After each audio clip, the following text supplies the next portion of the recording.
Braga does the best Schwarzenegger, by the way, in the scene. Like, he'll have you like pissing your pants. Yeah, he does. Yeah. What up, everybody? It's your buddy Brian. It's your buddy Matt. We are here for another episode of Horror Movie Club, the show where we watch horror movies and talk about horror movies because that's something I know I could just do in my sleep. So if I'm going to do a stream, it's going to be that. So, anyway, apologies for my tardiness. I had computer problems. God, I don't think I'm ever using Firefox again. It was messing with me, and I had to reboot the computer. But you don't want to hear that crap because it's boring as fuck. But anyway, that's my excuse, and I'm sticking to it. Matt, how have you been, bruh? How's your week been? It's pretty good, man. Just busy. You know, the holidays coming up. Just getting ready for that. Hanging out with the fam. Trying to finish up the letters on my book, and getting all the tchotchkes ready for that. And that's pretty much it. Watching the Pendulum movies today. That was fun. A little break. You watched both? Yeah. The Roger Corman and the Stuart Gordon. Yeah. I actually watched the Stuart Gordon one first. I saw. I didn't know which one it was. So I was like, oh, okay. And then Spanish Inquisition. I was like, oh, this looks pretty metal. I'm gonna check this out. Lance Henriksen as fucking Torquemada. Yeah. Can't talk him out of anything. Definitely not. Right. Oh my god, but he's just epic in that. Yeah, he is. One church, one God. Yeah. All else is sin. Yeah, he's fantastic. That was a crazy movie. Yeah, I remember like being kind of underwhelmed by it when it first came out, and I watched it again like I think last year, and I really enjoyed it. It is an enjoyable movie for sure. It's got some weird like kind of the humor's kind of weird, like out of place in some spots. That was the only thing that was kind of off for me. But other than that, I thought it was a good movie. It kind of it's like an oddball, like it's like a weird comedy style horror, you know, but it reminded me of movies that were made during like the time of like the Corsican Brothers with Chong and also Princess Bride, even though it has nothing to do with them genre or whatnot. I just got that feeling by the way the lens looked and the setting and stuff like that. Right. But yeah.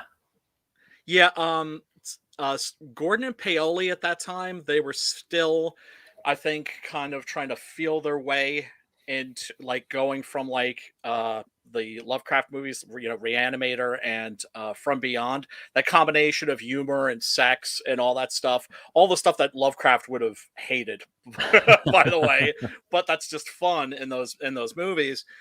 I think they were kind of, you know, like they weren't at the point yet where they were making stuff like Castle Freak. Like Castle Freak, when that came out, I was like, God damn. Like they're not like messing around anymore. Now they're just out to fuck with you. Like right. No humor whatsoever. They're out to like make just a balls out horror movie.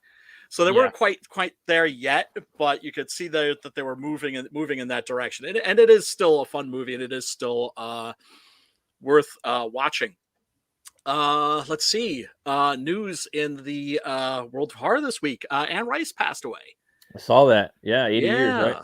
Yeah, which is a good run. But still sad to see her go. Wrote, you know, some rubbish, to be sure. Way too many of those Vampire Chronicles. You know, way too many Interview with the Vampire sequels. But if you look at Interview with the Vampire, that's a masterpiece. Yeah, it's a solid one. I never read any of the books, but I mean, I've seen the movie 1,000 times. But I never got around to reading them. You know, I heard my old drummer told me that Mim Knock the Devil was like his favorite one out of all of them. I was like, what? Okay. And it gets pretty lorific after, you know, the first one, I guess, from what I understand. Well, yeah, I mean, in the Vampire Lestat, the second one, Lestat becomes a rock star. Yeah, it starts to get silly. Yeah, I remember that one with the Queen of the Damned. They made I don't know if it was based on I think it was probably looser. They combined for Queen of the Damned. They combined the Vampire Lestat and Queen of the Damned and just kind of wedged them together rather crudely. Anne Rice, interestingly enough, actually really enjoyed that movie. She thought Really? it was she thought it was like an interesting like sort of riff on her work. The announcement that Tom Cruise would be playing Lestat created like a firestorm of controversy Yeah, I remember that. amongst horror fandom. And then you had the Anne Rice fandom, which was separate from horror fandom, was more like a goth thing, really. Um, but and I believe she was very vocally pissed off, like Tom Cruise, like what the Yeah. f? Yeah, I And then remember that. she saw the movie and was like, what? Like, you know what? He's actually like a really good actor. Yeah, he fucked some shit up, just like with his Jack Reacher, you know.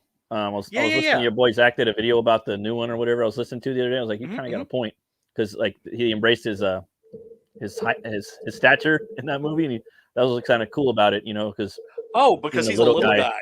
Yeah, yeah, that's why I like that first Jack Reacher movie. I thought that shit was one of his better, like newer movies, you know. So wait, you're telling me Tom Cruise was in a movie where he wasn't standing on a box with Right? his On making his out with his Franken leading feet, lady? his platform, his creepers. Look, own that shit. Own that shit. I mean, short guys have got oh man, they have got it rough. Yeah, Girls do not want to date you if you're a little guy. They really don't. And you're less likely to get hired for the job that you want. You're less likely to advance in your career. It fucks with you in a major way. So he's a little guy that is of large stature, yeah, socially speaking. Even though now everybody thinks he's a lunatic because probably he is. yeah, Uh, gee, how did anybody get that impression?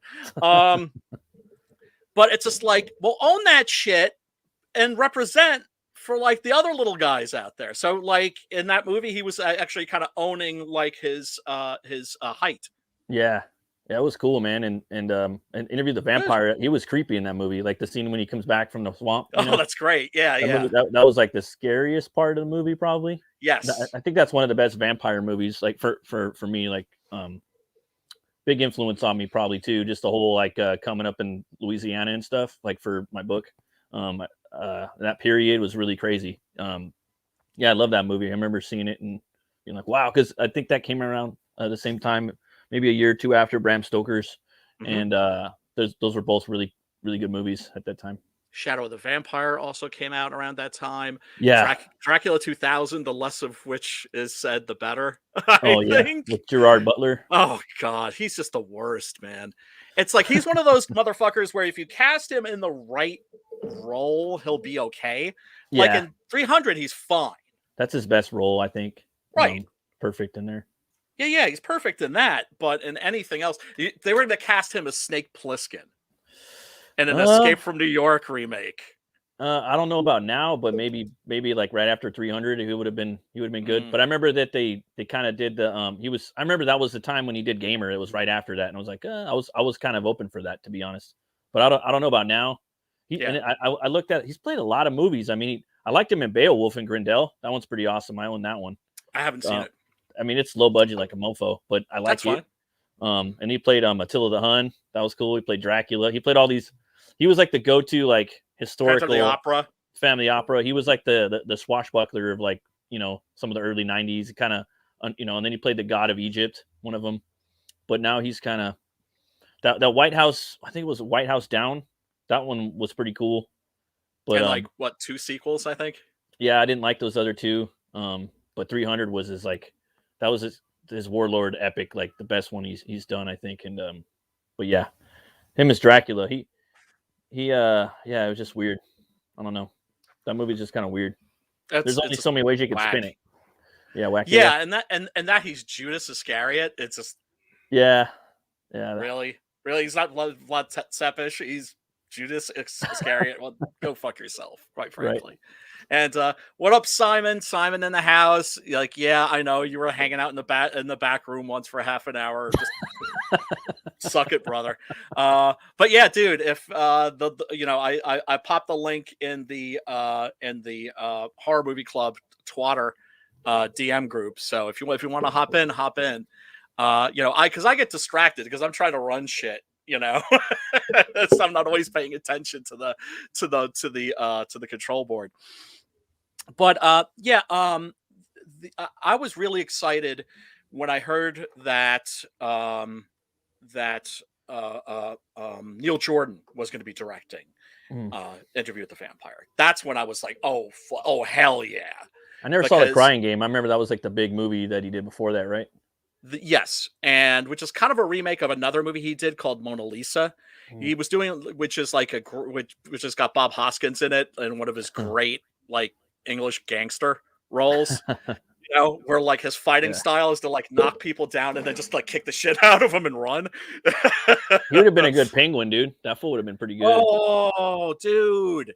And the Penguin in the Arkham games is like the best Penguin ever because Yeah, that's definitely. exactly who he is. He's Bob Hoskins from like the long Good Friday. He was good in Unchained with Jet Li. I think he played a gangster, and Yes. that was probably his Yes. last gangster role of Yes. British show. Yes. But that movie, I was Yes. just like, damn, he's fucking awesome in here. He was Oh, good he's in Hollywoodland too. yeah, he was an exceptional actor. He was terrific in everything that he did. Yeah. But the movie that Neil Jordan did that got my attention was The Company of Wolves, Mm. which is a criminally underseen movie. It's art exploitation. It's in that nebulous region between art film and horror movie. So it's like, well, who's the audience for this? It's too arty for the horror fans, and it's too horror for the art house fans. Mm. But it's that's my shit. Oh yeah, I love art house horror. It's because I don't know. I have a special love for it. Movies like Andrei Zulawski's Possession, Blood for Dracula, also known by Paul Morrissey, Dr. Jekyll and His Women. That's never seen any of those. I'm gonna have to check them out. Oh, they're so good, and you can see them all now too, which is freaking amazing. You can get like really nice copies of them. But the thing that was amazing about The Company of Wolves, a very strange film. It opens with this young lady, and she's moving into a new home, and she's pissed off, and she goes to take a nap. And the movie takes place in her dreams, and within the dreams there are stories, and within the stories there are dreams. Oh shit! So there's layer upon layer, and everything has to do with werewolves, and specifically the Freudian implications of werewolves, and the Freudian implications, especially of Little Red Riding Hood. Oh wow! You know, don't stray some. Oh, it's got Angela Lansbury. Some wolves are hairy on the inside. but here's the thing. Oh yeah, and then it's got oh god, why am I suddenly blanking on her name? Yeah, it's because I was stressed out from having the computer problems. But the look of the movie was 110% pure Hammer time. Oh wow, Hammer time. And so when I found out that he was doing an interview with the vampire, I was like, all right then, that's Hammer time. And sure enough, that movie is Hammer as fuck. Yeah, that movie's awesome, dude. Oh, I love it too. I really I think it's brilliant. I think it does a great job of condensing that novel into 2 hours, and it just moves. Yeah, it just keeps going. It doesn't stop. I like this. Probably my favorite part of the movie is when he goes to the when he's in Paris and he's in the the opera. He takes out all those vampires. That's just fucking badass with the scythe. Yeah, shit's fucking. Sets their asses on fire and is just waiting for them. That guy Stephen Ray or whatever. Stephen Ray, yeah. Just like the upper half of his body, just like at an angle, just goes. Eh. Yeah, movie's good, fucking awesome, right? And that was the other thing too. You knew he was going to bring the gore because the Company of Wolves had a lot of gore in it, and incredible werewolf transformations by I think Kevin Yeager. So yeah, Anne Rice no longer with us. I remember she was canceled, wasn't she? I think she was, dude. I think I heard somewhere she was canceled. Yeah, and I think she was trying to make more Interview with the Vampire. She's trying to get it made again, like in a TV show or some shit. That would be the place. Would be a because that's what they're looking for. They're looking for series of books. Yeah, right. That shit would probably do good now because it's kind of, I don't know. They could the do bisexuality. yeah. Well, I mean, although that's the other thing about her vampires. One of the things I love about them, they're totally asexual, Yeah. right? Because why would vampires need to fuck? They wouldn't, because there's no way. They're immortal. They don't Yeah. need to reproduce, right? It just, their genitals are superfluous. And so that's why the relations between them aren't sort of bound by sex. They're gender fluid. They can make a gender fluid version. Well, you know what? I hope, with that, I feel the same way I feel about everything else. Any IP that I give a fuck about, leave that shit alone for like the next 3 years. It's I'm good with Interview with the Vampire. That movie's pretty good, Awesome. Really, really good. Did you see anything this week? Like any horror movies to speak of? No, man. I haven't really heard about anything. Nothing, no news really. Okay. Yeah, did I watch anything else interesting this week? If I did, I can't remember. I think this week I was just watching like a lot of old favorites. Oh, no, wait. I watched on Tubi, I stumbled across When a Stranger Calls Again. Is that what it's called? Or no, I'm sorry, it's called When a Stranger Calls Back. You remember When a Stranger Calls? Yeah. Have you checked on the children? Oh man. Right? It's a sequel to that. It's by the guy, I think, who directed the first one, and it's way better. It's like a direct to video movie. It's like in 4:3 and everything, but it's like really well made. Like really well made. Like better made than a movie like that should be. I was watching Tales from the Crypt Keeper with the kids. That one that one's on Tubi too. And then I got Prime for a little bit too, so I might start checking out some of the stuff on Prime. One of them was pretty creepy though. There was this one where some kid got a phone line and he was prank calling people.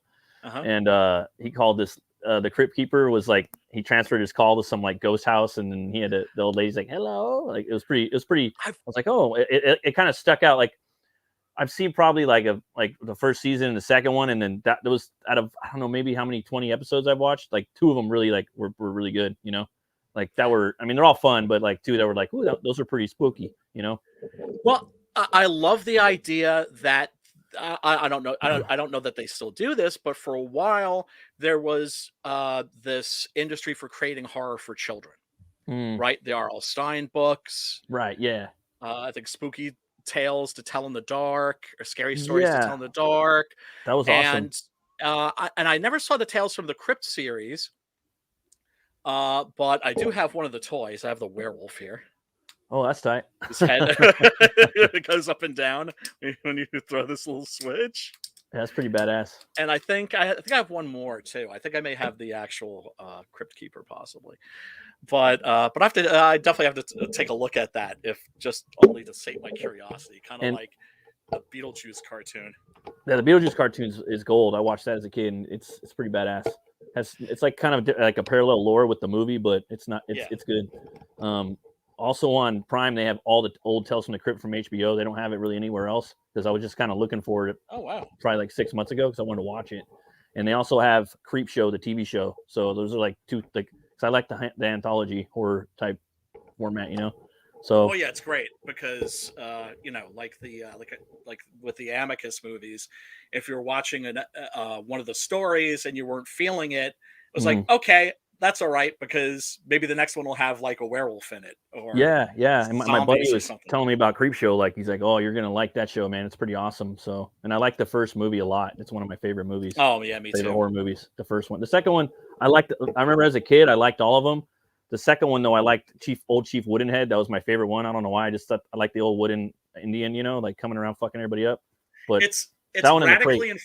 Oh yeah, it's radically. Creep Show 2 is radically inferior to the first Creep Show. Oh yeah, totally. But if you just watch it, judge it on its own merits, it's still pretty good. It's still pretty fun. But I'm sorry, you were going to say something? No, just I was saying the Crate. That's probably my second favorite. But like now, I like it all, and then I never knew Bernie Wrightson did a graphic novel of it with Stephen King, and right over there. My one of my best friends is like, hey Matt Burke, I got this for you.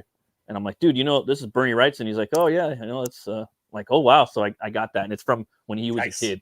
That was from when he was a kid, so it's like the original one, I guess. So yeah, I got that. I got it on my bookshelf. Did you get the Dracula book I sent you? I did. Yeah, thanks, man. I totally no fucking worries, asshole. man. I totally forgot to thank you for that. That's so awesome. No worries. I love seeing. Dude. I was just like, whoa, looking at it, and it goes great with my collection from when I got the art of making the film from back in the day. It's like the same. Man. It looks like it's the same. Like it's printed on the same paper and it's from the same publishing company. Like they go hand in hand with each other. It's awesome. It's crazy the design she made. Oh, they're beautiful, aren't they?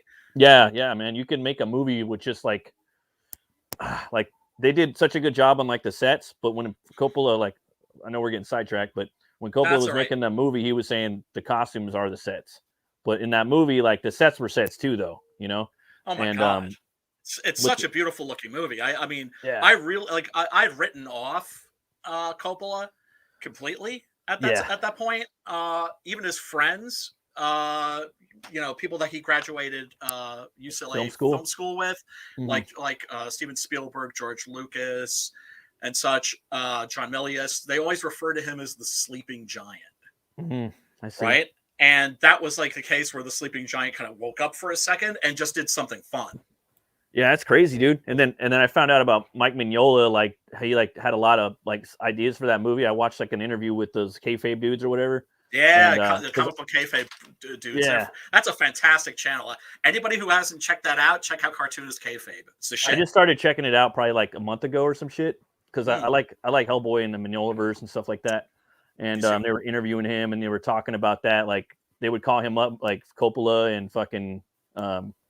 They would call him up and ask him his ideas. What do you think about this? Like big shit in the movie, like, I forget. It was like the ending. Like he gave him an idea for the ending, and they're like, I don't know about that. Like Dracula and Winona Ryder, Gary Oldman, Winona Ryder, like stood up like they're together, and the movie would end like that with Keanu Reeves looking back at him instead of him, getting his head cut off. Like a surprise ending, like following the novel relatively closely, and then that would have been great. George Lucas was like, "Nah, dude, you should like cut her head off or cut his head off or some shit." I was like, George Lucas, what the fuck? Like he has some shit that where you just think Star Wars, you know what I mean?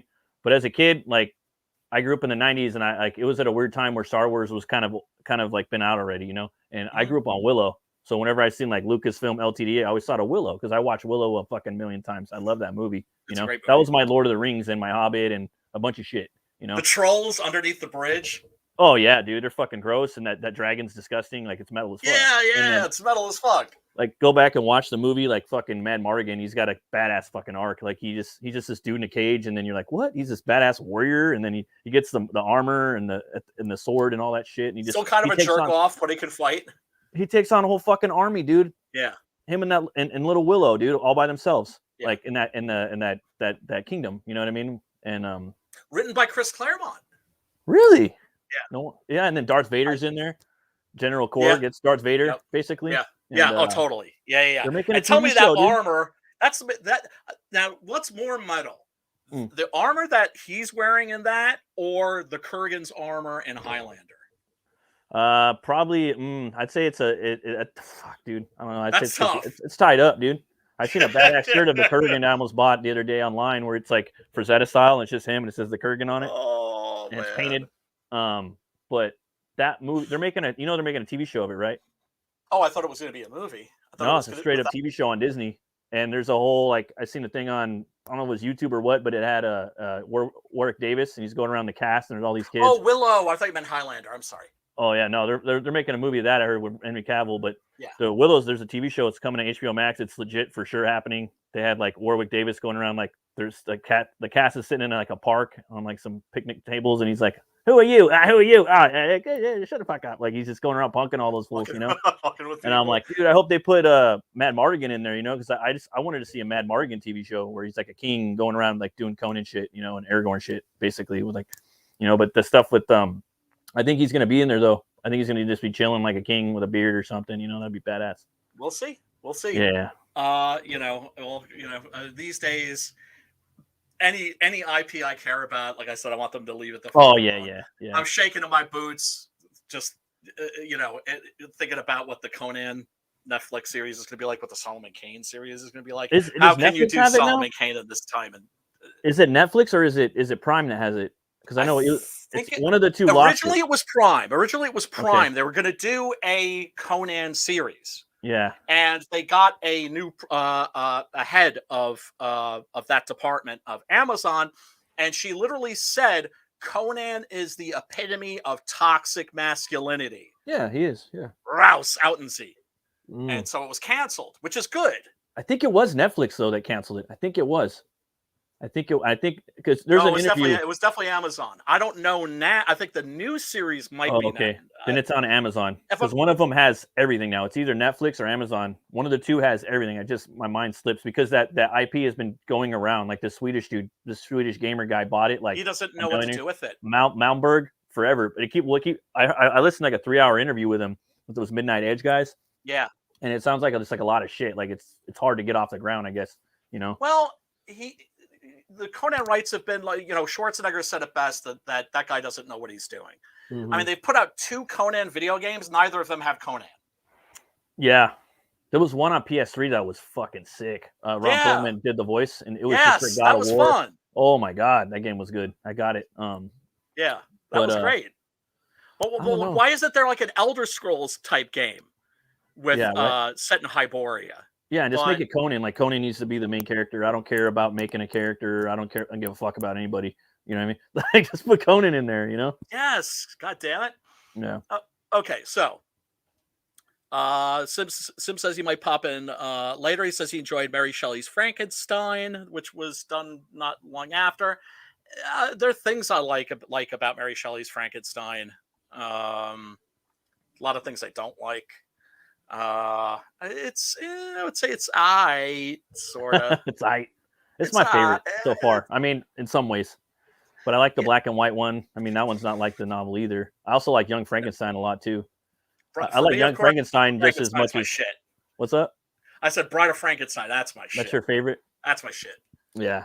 It's not even close. Even close. Like I think that's one of the few movies I could think of offhand that I think actually has like real magic in it. Where like the cinema fairies just kind of like flew by and like sprinkled like some pixie dust on it, where there's just something that's just incandescent that's magical about that movie. Yeah.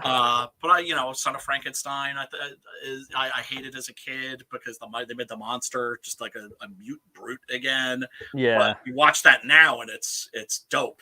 You can't even do that anymore. Like it's almost like not allowed. Like people know that the monster is smart now. You know what I mean? Like you don't really see him. Like you know what I mean? Yeah, he's not really like that anymore. No. Like it won't fly anymore. You see Penny Dreadful? No.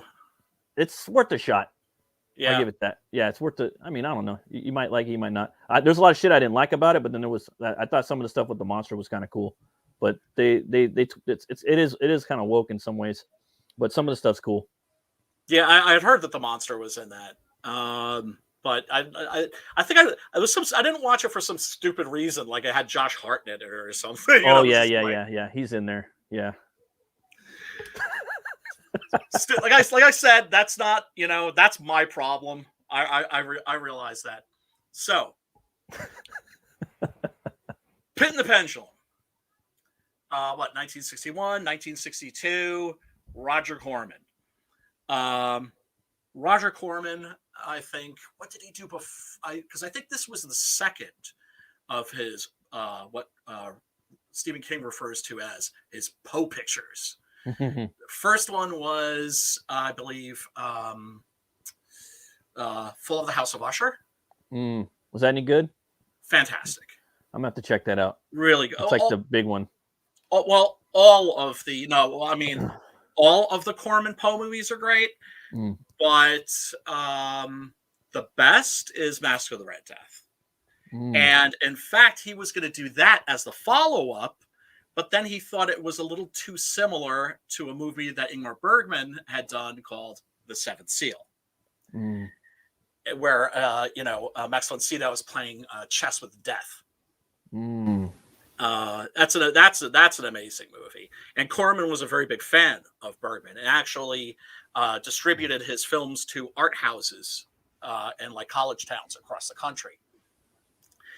But so he didn't do that. Decided to do Pit and the Pendulum. Now, Pit and the Pendulum. I don't know if you've ever read the original short story, but it's a No. short.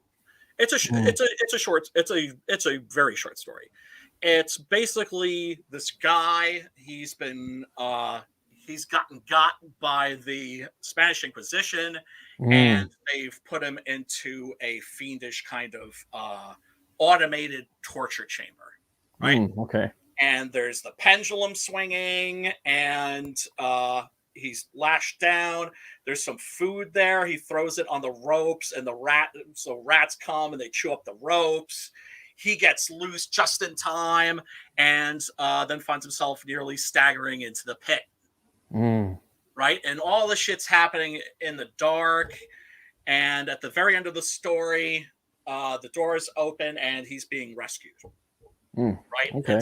It's like the I guess like the Spanish Protestants or whoever, there were those horrible wars and conflicts between Protestants and Catholics during that period. So not really a lot to turn into a movie. Yeah, but Corman was a big fan of Richard Matheson. Richard Matheson, of course, wrote I Am Legend. I also, when people ask who he is, I always say that he was the guy who wrote all of the Twilight Zone episodes that you remember, and that scared the living shit out of you. That's a good way to put it. He wrote all the spooky ones. When I was a kid in junior high, he was actually the guy that made me want to be a writer. I read this story called "Born of Man and Woman," which was about this misshapen monster that's living that's locked up in a basement, and his mother and father are upstairs, and sometimes they, if he misbehaves, they come down and they beat him, and he bleeds green. Oh wow! And he's crawling around on the ceiling at one point, and it's all from his point of view, and it's creepy as fuck. And I just remember reading that as a kid and being like, "Damn!" Right? Yeah, that's yeah. Oh my god. So what you have is other things Matheson is famous for: The Incredible Shrinking Man. The guy has bona fides out the ass. And he ended up doing a lot of writing for Roger Corman. And so you've got a master, Richard Matheson, adapting, or rather sort of curating, works by another master, being Poe. So for the Poe movies, the Corman Poe movies, he would sort of take the stories. Mask of the Red Death isn't even really a story. It's more of a prose poem. I think it's like 3 pages or so. Oh, okay. Yeah. And then we create a movie out of that. I see what you're saying. And then sometimes he'd take bits of, like, for instance, Hop Frog is a Poe short story that he puts in the Mask of the Red Death, and it fits perfectly. He just like kind of surgically, organically makes it part of the story, basically. Right. Yeah. So he's sort of like curating Poe in an odd way. Cultivating him. So it's not Poe. It's Richard Matheson doing Poe, but doing Poe, I think exceptionally well. So the cast, of course, Vincent Price, he's in almost all of these movies. The only one I think that he's not in is the Premature Burial, which has Ray Milland. Yeah, it was cool seeing Vincent Price again. It's been a long time since I seen him in a movie. Just seeing him kind of just brought back old kind of nostalgia. You know what I mean? Oh, and man. I never seen this movie. It was like, oh, he's doing a good job in here. Oh my god! I like the movie a lot. By the way, I like both of them for different reasons. Awesome. And it's funny too. Just like this one, if you kind of watch it, but if you don't remember every little detail, it almost serves as a prequel to, or almost serves as a sequel to the 80s one. That's a very good point, right? Because the Stuart Gordon one, which was made, I think, in '89 or so. Yeah, something like that. That's actually set during the Spanish Inquisition in Spain, and the villain is Torquemada. Yeah, who was the Inquisitor. Yeah, and I watched them like in that order, so it felt like a sequel in some ways. Right. I was like, oh Yeah. fuck, I gotta watch this. And, yeah. Well, but because this is about the legacy Hmm. of Hmm. the Spanish Inquisition, not the actual Inquisition, but Yeah, the legacy of it. exactly. And there's a lot of talk about how the house, of course, being identified with its owner, like you see in so much Gothic literature, how it has this oppressive atmosphere. Yeah, the doctor in the beginning was saying that in the movie. Yes, and The doctor. we'll get to his ass. See, because my lady, she likes movies like that. You know what I mean? About like what the doctor's all about. So I'm like, oh baby, you're gonna like this one. Right, It's right, a right. yeah. Let me see if I can. There we go. Dun, dun, I like dun. that matte painting too. I was like, ooh, I like that. It's beautiful, isn't it? Yep. The only thing And, I was be like, if I would have done it, I would have just zoomed out a little more and brought the tower down. So I like to see the tower tops. right. Yeah, I do too. That's But that's what's just nothing. great is the mist is hanging there, and then of Yeah, course the waves are real, smashing. smashing against the That one's the awesome beach. too. And I saw that and I was like, ooh. And at the beginning, I was like, I'm sensing a little Jonathan Harker feel to this movie. You know what I mean? Um, Absolutely. Yeah, yeah, and yeah. I It was looks just like, like, yeah, this is cool. yeah, like this shot right here is very much looks like Jonathan Harker approaching Castle Dracula. And yeah, it's naturally going to have all of the gothic horror tropes that you could possibly want. And this was the era of the gothic horror film, which they don't make anymore. Hammer, of course, was having great success with its versions of Dracula and Frankenstein, and those were very popular in the drive-in circuit. And so Roger Corman, who was making nothing but grinding out trashy drive-in movies, stuff like Bucket of Blood, Little Shop of Horrors, the I like that one. legendary dude shot in I think like was it 4 days? What? Little Shop of Yes, Horrors? yes, Damn, that's mad props. I'm sorry. yeah. I should Well, cite as fuck for cool. monster musical. Well, it's not a well. It's the original version's not a musical. Oh, It's never yeah, mind. yeah. I'm talking about the original one, like the black and white one that the musical is based on. Oh, okay. I haven't even seen that one. I Oh gotta check wow, that it's out. got Jack Nicholson as a dental masochist. Oh wow, that's sweet. I have And to check that Nicholson, of out. course, ended up acting in a bunch of Corman's movies, including The Trip, which is about an acid trip, and which Corman actually dropped acid for just to do the research. And I think Peter Fonda wrote the screenplay. No, I think Jack Nicholson wrote the screenplay. But anyway, I digress. So we get this absolutely wonderful shot of of the castle. We got the credits. Then, of course, yes, Vincent Price, and oh, but before uh, we get this wonderful Acid kind trip. of very trippy Yeah. color show. It's very obviously like a bunch of paints that are running with being added to water on glass, and it creates a really trippy effect, and there's no explanation for it. It just opens with this and this startling music, this very dissonant music, right? This like so sets you off balance kind of right away.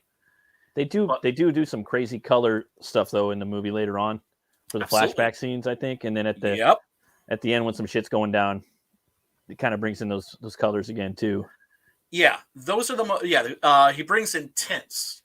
Those are very much informed by the German expressionist horror films.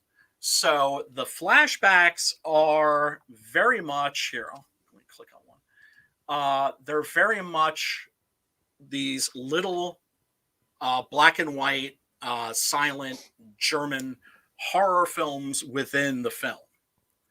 there's even that effect of the camera of zooming in and zooming out, or I should say, like it's I forget what that effect is called, but basically you have the screen going black except for like a little bit of like the actor's face, and then it goes completely to black. And that's totally from old silent movies. And yeah, man, I'm gonna have to talk about my homegirl Barbara Steele in this. This movie, when I was a kid, was very significant for me. I was just at that age where girls start to look interesting, right? But before like the hormones kick in, before puberty, before the sex drive kicks in. And so purely like romantic feelings. And I just remember watching this movie and just absolutely falling in love with Barbara Steele. Very odd, very strange looking woman. These giant cat eyes and these high cheekbones. Not everybody finds big smile too, huh? Big smile. There's a saying that no truly fine beauty, or that all exceptional beauty has some strangeness in its proportion, and she had strangeness in her proportion. I just I remember watching these scenes where Vincent Price's character Nicholas is doting on her and just thinking like, oh yeah, baby, I would take care of you like that. I would wine and dine you. I put on the Barry White. I light the scented candles, get the warm bath going, give you the foot massage. Got the finest crafts from all of Europe, all of the modern world, decorating your room. Yeah, absolutely. Yeah, and that's the thing about Nicholas. He's very much a classic tormented Poe hero. Racked with grief, crushed by it, really, and demon haunted. And as we know, Poe himself was the same way. He suffered from what was known then as melancholy, which now would be diagnosed as clinical depression. He is often thought as somebody that was a guy who was a drunk, who wrote his stories in like a fugue state, and nothing could be further from the truth. He was definitely a drunk, but he was also a absolutely meticulous craftsman. He did an essay in which he breaks down his story writing process, and you see how meticulous it is. The guy, when it came to being a writer, he was a journalist first, of course, was a first-rate craftsman. So when people are just like, oh yeah, he was all drugged out and drunk, and all this shit just came pouring out. Yeah, no, nothing could be further from the truth. So we have the charisma vacuum, John Kerr, show up. I often wonder if he was cast in this specifically because of his lack of charisma. You see that a lot in a lot of the older horror movies, that the heroes are bland as fuck, right? You see this in the old Boris Karloff and Bela Lugosi movies. A lot of the Universal horror movies, they're the guys that the heroine ends up with at the end of the story, after the villains are dead or the monsters are dead and the castle is in flames, that sort of a thing. Probably. I always thought that they were that way on purpose to make the other characters more interesting. Especially the villains, because it creates a duality, quite a contrast when you have that, boring hero, and then you have the villain, which is so like like Vincent Price, with all of his mannerisms, and he's playing dual roles in here. When he when he changes into certain ones, or when he's emoting, he's big, dude. His eyes and his eyebrows, and you got to have that contrast, I guess. I mean, I'd probably have it like that too. You know what I mean? Oh yeah, absolutely. It's and Vincent Price, it's got to be said, an enormous ham. Very, very, very hammy actor, not on purpose. Yeah. And yet you can't imagine these movies without him. Is that Joe Rogan right there? Sorry, it's playing. ready to put Vincent in the figure in like a Brazilian, I thought he was at the end. Chokehold, an arm bar or something. The doctor's gonna put him to sleep. Yeah, man. Of course, the doctor we discover has ulterior motives. So Nicholas, his lovely wife Barbara Steele has died. Her brother, played by John Kara, shows up to investigate her death, and it turns out that the home is built over these catacombs in which there is a torture chamber, a literal torture chamber, where his father tortured people, and we found out later killed his own brother, who may or may not have been banging his wife. We're not clear if that was just in his head or if it was actually the case, right? Because the guy's a pretty sick, demented fuck. But it doesn't even matter, because what happens is that Nicholas ends up seeing his father torture his mother and entomb her alive, like a la the Cask of Amontillado, right? So that's like another Poe story that Matheson is kind of dipping into for this one.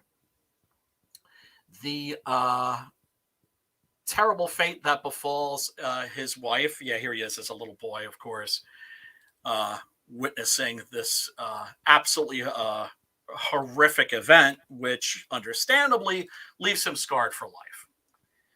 And one night, actually, it's not one night, it's like a progression. His wife, Barbara Steele's character, finds herself drawn to the torture chamber with a kind of morbid fascination. And she stops eating, and she's not sleeping. Oh boy, doesn't Babs look cute there? Oh man, she looks like she needs like a shoulder massage, a jacuzzi or something. But I digress. And here she is playing the harpsichord, and he just loves her to pieces. And it says that she could sing like an angel, and nobody could play the harpsichord like her. He just absolutely loved this woman, and worshipped the ground that she walked on, and watches slowly as she gets more and more kind of infected by that aura of that spiritual taint on the house. No, not that kind of taint. Get your mind out of the gutter, Matt. Joe Rogan, dude. I fucking in the face, the ham. Oh! So he's obsessed. He can't get over his wife's death, and having seen his mother buried alive, he's afraid that his wife has been buried alive. And once again, Richard Matheson dipping into the premature burial. And, like I said, he's sort of curating Poe in this movie, and doing I think a really fine job of it. So, shit needs to be settled. They go down into her tomb and proceed to tear it open with pickaxes, because the doctor is just like, okay, let's open the tomb, open the coffin, if just to fucking put this shit to rest. And so what proceeds to happen is one of the most famous and iconic moments in movie history. They open the coffin, and the music here, I think, is absolutely fantastic. It is his wife's body, and she was clearly buried alive. Let me dip real quick into this Stephen King's Danse Macabre, which he wrote in 1981. Damn. Yeah, way back in the Disney. I think he did this around the time that, let me see. Yeah, Carrie, Christine, Cujo, Dead Zone, Firestarter, Night Shift, Pet Cemetery, Salem's Lot, The Shining, The Stand. So still like pretty early into his career, but he does talk about this moment. Now, did I save the page, or was I a douchebag and forgot to save the page because I was like, I thought, no, I didn't. But he talks about what an important moment that was. Reading, if you don't mind me reading from Danse Macabre. In AIP's The Pit and the Pendulum, we see another facet of the bad death, perhaps the absolute worst. Vincent Price and his cohorts break into a tomb through its brickwork using pick and shovel. They discover that the lady, his late wife, has indeed been buried alive. For just a moment, the camera shows us her tortured face, frozen in a rictus of terror, her bulging eyes, her claw-like fingers, the skin stretched tight and gray. Following the Hammer films, this becomes, I think, the most important moment in the post-1960 horror film, signaling a return to an all-out effort to terrify the audience and a willingness to use any means at hand to do so. So yeah, classic moment. This freaked me out as a kid. They never cut it out of the because they used to show this on TV a lot when I was a kid. All of the Poe movies, they would show them when I came home from school. Actually, the eyes look pretty real. Almost looks like an actor, like with makeup on, But well, you notice like the art design in this. You notice like the paintings on the walls. Yeah, they don't look like paintings from like 1545, in which this is set. They look very modern, right? And that's okay. The murals in the end? At the end, and when we finally get to see the Pit and the Pendulum, very modern. And this is probably made by the same artist, or because it looks like one of those paintings in some respect. This doesn't look like a real corpse. I don't think it's meant to. It's it's a great, striking, horrifying image, and one that seared itself into my young brain, and clearly also the young brain of a certain Stephen King. And you wonder too, like in the story, like what that actually is. You know what I mean? Oh yeah, well, I mean, it's what it looks like. It's like a sculpture made out of paper mache, and maybe over some real bone. Yeah. The hair. Who knows where they got that? Maybe she grew it and cut it, or I don't know. It's never explained, but we do come to understand. So yeah. And then, of course, there's Stephen King going. I mean, Stephen King, Vincent Price going. True. Oh, yeah. Yeah, I remember that. So yeah, that's a classic moment. Really, really memorable stuff. And that's the album cover. Yeah, isn't that metal as fuck? That's an album cover, right at the bottom. Yeah, the title of the band right there. Hell yeah.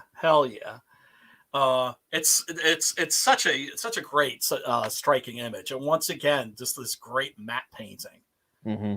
And things like this, I think, look so much better than CGI because they really plunge you into that world of fantasy.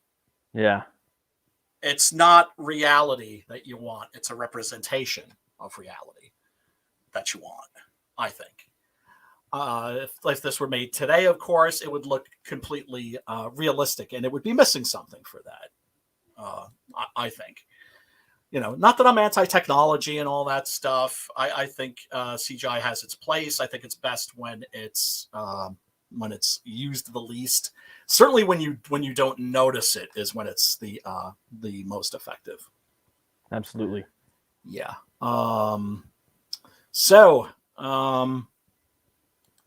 Nicholas unfortunately keeps getting crazier and crazier and crazier, and then is being pursued by the ghost of his dead wife.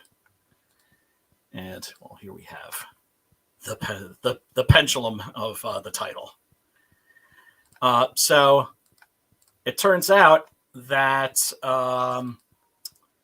Barbara Steele's character. Oh yeah, I like that. I love that shot. Turns out that Barbara Steele's character. Spoiler alert. Yeah, the movie's been out since 1961, so go fuck yourselves. No. But yeah, it turns out the bitch is still alive. She's been banging his best friend, the doctor, and this has all been a malicious plot to drive homeboy Nicholas batshit crazy. Yeah, it's pretty fucked up. Yeah. Now I'm thinking that was probably just like a cadaver the doctor probably had sent there. You know what I mean? You never know. Oh, that would make sense. Yeah. That would make sense, but it still kind of looks like her in a way. I mean, I don't know. Right? With the high cheekbones and everything. And so, the doctor is just like, bitch, like, couldn't you wait? Like, this, we're still working on this. Still time to drive him crazy. And she was like, I couldn't wait. Yeah, like there's something sinister about her, right? Oh, she's horrendous. Yeah. A bitch on wheels. And that's the part that Barbara Steele came to embody. That's the role that she became so iconic for, was the doe-eyed virgin and the all-destroying bitch goddess in the same movie, right? And Black Sunday, for instance, that's where that model was created for her. Corman said he loved working with her. He said, on the one hand, she was this beautiful brunette woman, and yet when you looked into her eyes, you just saw layer upon layer upon layer. She liked working with him. She described Corman as a man from another century, like like an 18th century gentleman. That's generally what I hear about Corman, is like the word that comes up. Him and Stephen Bissett, I would like, whenever their names come up, you always hear the word gentleman. And of course, Corman making some very ungentlemanly movies, this being one of them. And so the plot has worked, and boy, I mean, we don't understand why she hates him so much. Yeah. It's not like he was a bastard to her. If anything, and that's one of the things I also love about this movie. There's a saying: there are three things all wise men fear: the sea and storm, a night with no moon, and the anger of a gentle man. And it's mentioned in this what a gentle soul he is. And so the plan was to drive him insane, and it worked. It worked, just not how the bitch intended. And there's this one wonderful moment, where she's like basically looking into his eyes and gloating. Right? She's enjoying this. Like, she gets off on destroying this poor guy, and then he smiles. And he starts laughing. And there's that wonderful moment that you get in movies where suddenly, right, like, yeah, here it is. It's like she's gloating 1 second, and then, oh shit. Yeah, right. That's a moment I always love in films, especially and it's something that you usually can only get in cinema. It's not as easy to do in some of the other mediums. That moment when the villains look scared, right? She's just like, oh shit, and he his mind is cracked, and now he thinks that he's his father. Yeah, that was crazy, man. And I wasn't expecting the turn at the end. I didn't think that was going to happen. You know what I mean? That's pretty cool. Yeah, and now the bitch is in trouble. Yeah, the sleeping giant, right? Exactly. Yeah, that's the way I see it.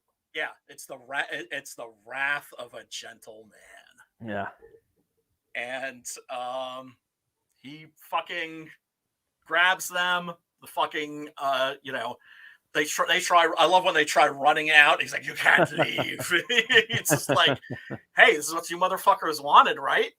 Oh man. And so he doesn't just put on his father's clothes. He also kind of has like this, like the mannerisms of him and everything. Mannerisms, right? The way he walks, everything. I almost feel like his dad possessed him at that point, like, or at least his memory of his everything father. About his father at that point. Yeah, his memory of his father possessed him, because he'd been haunted by that for his entire life.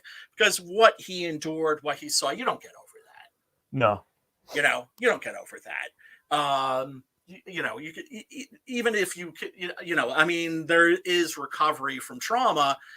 This is very much a movie about childhood trauma. I would actually argue that most horror films are in some way about childhood trauma, and specifically the unresolved kind.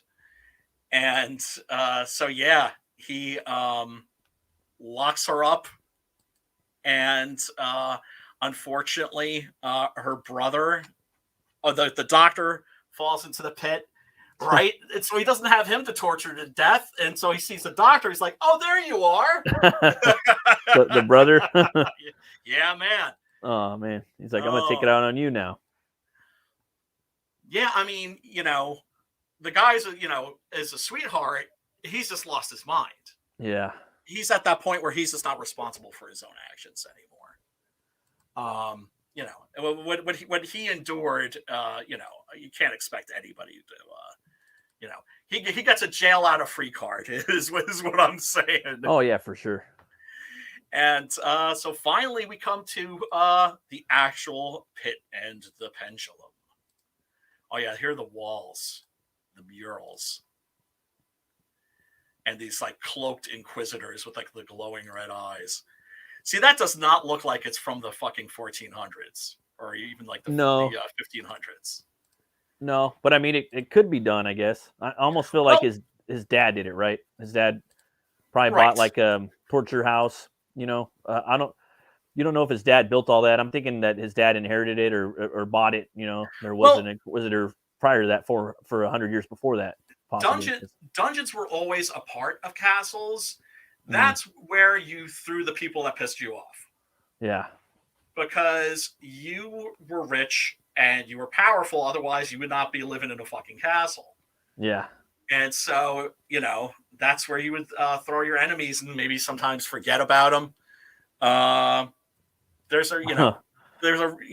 Torture chambers weren't that unusual. Yeah. And so you had people, these castles that are in families for generation after generation after generation. One of the main themes in Gothic literature is inherited evil and the sins of the father being visited upon the son. And there you have it. There you have it. There you have it. So this has like every Gothic trope almost that you could possibly think of. I really wish that this genre would make a comeback. I think that there's a way to do this sort of thing and make it scary again. It just hasn't happened. And of course, period pieces are expensive to make, even though Roger Corman shot these on a shoestring. Right.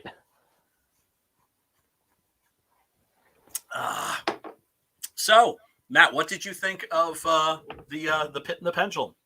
Oh, I thought it was awesome, man. I definitely give it a Two Horns Way Up. Check it out. It's classic. Obviously. Yeah, it's a Poe was, or not Poe.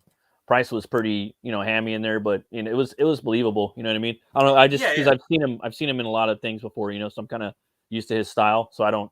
Right. But it's not. He sold it. I always have to give that caveat that it's not a diss. Yeah. Do you know what I'm saying? Yeah. Because I love me some Vincent Price. And I thought he was committing the murders the whole time. Oh yeah, he's doing it. And they're gonna catch him. Not knowing it. But then also something in my head that I couldn't control was nah, there's something else going on here. That's not they're not gonna just, even if it's an old '60s movie, there's something else to this that it's not gonna And sometimes I'll look at the clock too when I'm watching a movie. Yeah, how much longer has it got left? I'm all right, there's too much longer than there's more than meets the eye. They're gonna have a lot more story. There's more shit.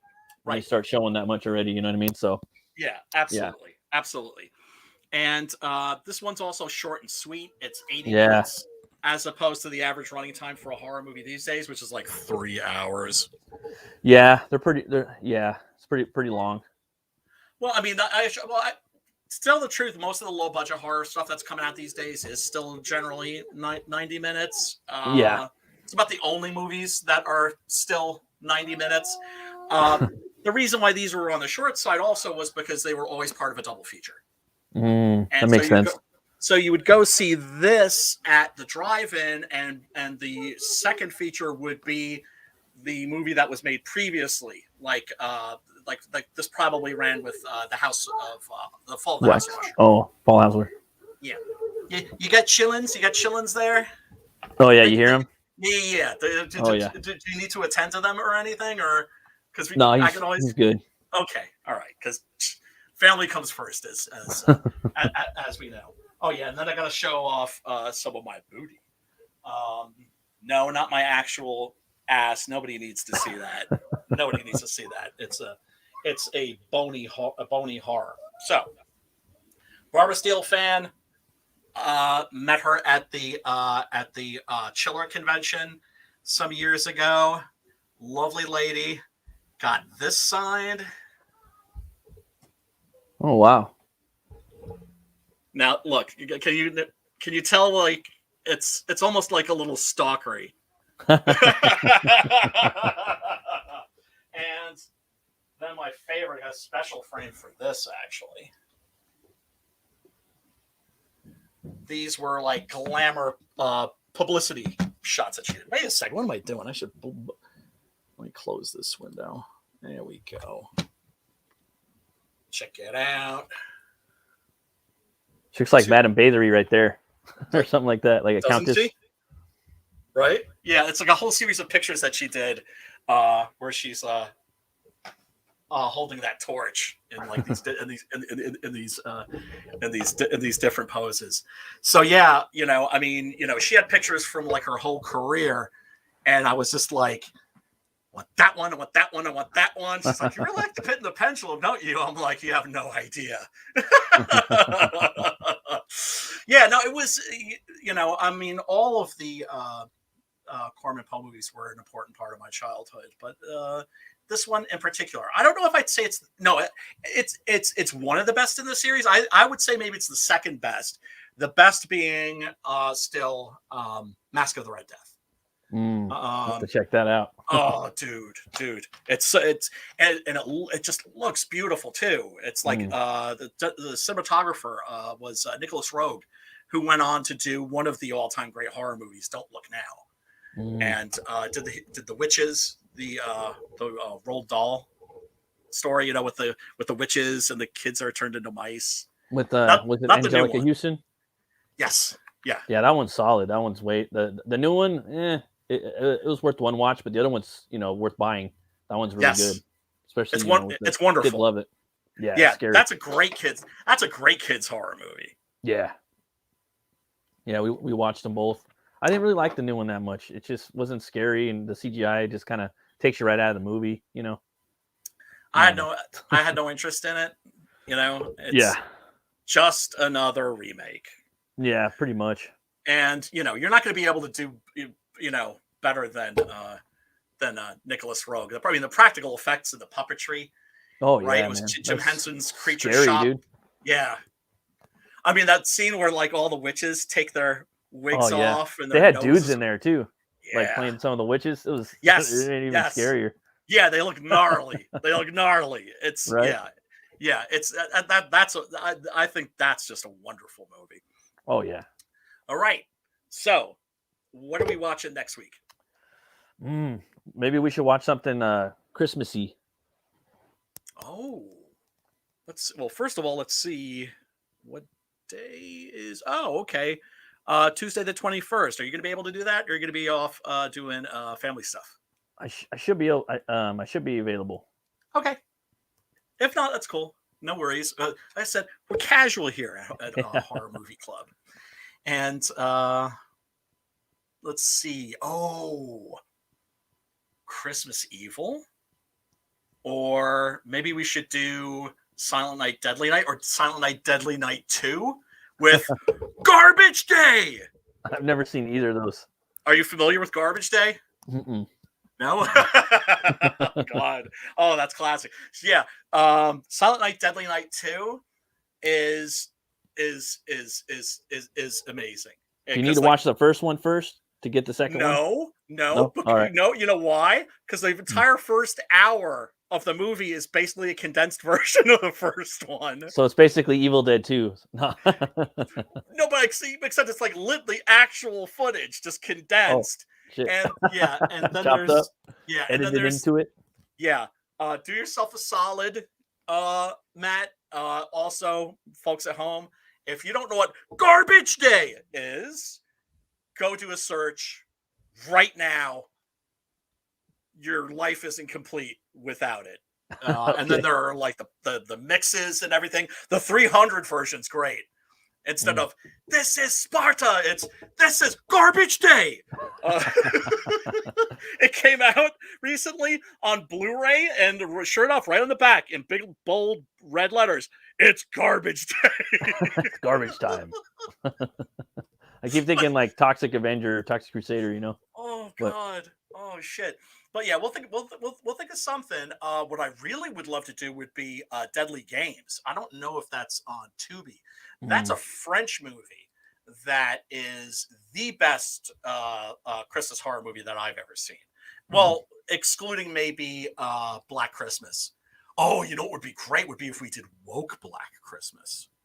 Is that a real one or what? Yeah, it is. It is. There are two remakes of 1974. Bob Clark basically created the template for the slasher movie. It wasn't Halloween, Christmas, right? It was Black Christmas. Yeah, I've never seen the original one. I've seen the first remake, and I loved it. I thought it was awesome. Not that many people talk about it though. I remember you saying that was good. Watch the original. The original's fucking amazing. Okay. I loved that movie as a kid. Yeah, everybody, like all the big directors, like cite that movie as like one of their favorite horror movies. Big horror directors and you know. Well, yeah, Bob Clark. I mean, that homeboy jumped around in genres. Well, he did Black Christmas and A Christmas Story. Oh yeah. I remember hearing that from somewhere. Now that you mention it, that's crazy, dude. And he did Children Shouldn't Play with Dead Things, another classic, and Porky's. Oh, I seen parts of Porky's, but not the whole thing. I remember that as a kid. Yeah, they had 10 of them or something. Yeah, the peephole and everything like that. But yeah, so homeboy was versatile, could hop around different genres, but kept kind of coming back to horror a little bit. But Woke Black Christmas. Oh, it's a real movie or what? It's a real movie. It's not called Woke Black Christmas. It's called Black Christmas, and it is woke as fuck. I'm talking about I'm talking about like if you took a fistful of Adderall, popped those, washed them down with some Joke Cola, snorted a line of pure crystal meth. Woke. What is it on Tubi right now? I don't know. I think I know what you're talking about because I've seen some black. I've seen like the new Black Christmas like ads for it. I think it's on HBO Max or something. I was like, damn, that shit looks woke as fuck. Yeah, you gotta see it. You gotta see the cover. It. But I'm just like, they just remade Black Christmas like 10 years ago. Why are they remaking it again? That was what I was talking about. Well, because in Woke Black Christmas, Do you know what the menace is in Black Maybe Christmas? It's not a I don't know. maniac. It's not a maniac. Maybe a Christian white guy on Wall Street. I don't know. Toxic masculinity. Okay. Okay. And it's like this black ooze that drips out of a white patriarchal statue. Are you serious? Yes, and it infects even woke males, become like misogynist zombies. And the villain, guess who the villain is? I mean, we're talking about like the Antichrist. Who's like the worst? Who's the worst human being you could think of? Like worse than like Henry Kissinger or like the worst war criminal that you could think of. I don't know, man. Jordan Peterson. Oh yeah. The lobster. I'm telling you, you want to have fun? Get some friends over, crack some beers, order a pizza, and watch. I'm sure me and the wife will love that one. Oh, you'll like, yeah, no, you gotta see that shit. I'll watch it. I think I have it, dude. I think I have it on one of the shits I'm streaming right now. So it's services. It's the room of contemporary horror movies. Oh, that's so gross, dude. It is, but it's funny as fuck, though, right? It's funny as fuck, yeah. Like the fucking Karen movie. Hilarious. Like the Karen movie. Have you seen the trailer for that shit? Oh yeah, dude. Oh my god. Yeah. I mean, don't get me wrong. There's some Karens out there, you know. There are Karens are a thing. It's a thing. Karens are a thing. I work retail, so. But they're a thing. But goddamn. Yeah, and at the end of the end credits end with like African dancing. With the drums and everything, it's like, oh my god, what is it? The witch? That one you fast forward. The witch doctor? No, it's oh my god, it's so embarrassing, man. Woke cinema is fucking hilarious. It's funny, but sometimes it's like, man. Oh my god, dude. Yeah. Shit is. Like, fuck you guys, man. Like, I know, wasting my time. Like, I know. If this shit's funny, I'll watch it. That's what I'm saying. If it's just like the woke garbage that's coming out of like Hollywood these days, it's like it's supposed to be good, but then there's this shit where it's like it's a horror movie, but it's just so fucking bad that it's fun to watch, right? Yes. Okay. Okay. Like I would say, because there's some shit that you tune in to watch, like the Fabio movie, right? Like Fabio made a movie. I forget what it was called, but it was like direct to video or something. It was like a bunch of vignettes of like this woman having fantasies, and one he's a Viking, and another one he's like one of the Three Musketeers, etc. Right? And I put the shit in, like thinking like, all right, Fabio motherfucker, like with one of my friends, I was like, Fabio motherfucker, we're gonna watch this shit. It's gonna be awesome. I've seen that fool in real life. Did you? Yeah, I seen him at my work. They had a big like display of that fool, like a cutout. Yeah, here's the thing, though. He's pretty tall, but he works out and shit. He's in good shape for how old he is. Fabio motherfucker. Yeah, I mean, around. Yeah, I mean, if you saw like Brad Pitt or like some other movie star walk by, you'd be like, oh, it's Brad Pitt. If you see Fabio, you'd be like, fucking Fabio, motherfucker. Fucking Iron Sword, motherfucker. Remember that video game? He's like, yep. Yeah, man. But yeah, after like 15 minutes, we were like, kill me. Oh yeah. It's like you put it on for a laugh, and then you're just like feel like you're having like bamboo splinters under your fingernails. What movie was that? Was that movie with Anthony Hopkins? Anthony Hopkins? Was it Atlantis or something like that? It was a crazy like artsy movie that Anthony Hopkins made. I think called Atlantis. Arts in Atlantis. That's based on that's what it was. Story. Yeah. What that has Fabio? Not Fabio, but they had that torture shit like that. I think like with some. I think it was that movie. I don't know. Fabio is in Exorcist 3. No shit. As an angel. And I think, was it Charles Barkley? No, it's not Charles Barkley, but there's also some NBA player. Yeah, because there's a scene where George C. Scott's character has a dream of heaven. Oh, and there's angels walking around, with the white robes and the wings and everything. One of them's Fabio, and another one is an NBA player from the 80s who I can't remember. But anyway, folks, everyone in the chat, click the like and subscribe button and that little bell. Smash that shit.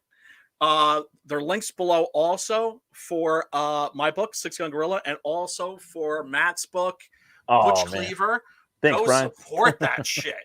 Go support that shit. Okay? Support indie comics. It's cool to support the big guys. That's fine. But don't forget, small creators are the absolute backbone of this indie comic scene. So until next week, people, peace, love, and soul. Stay scared.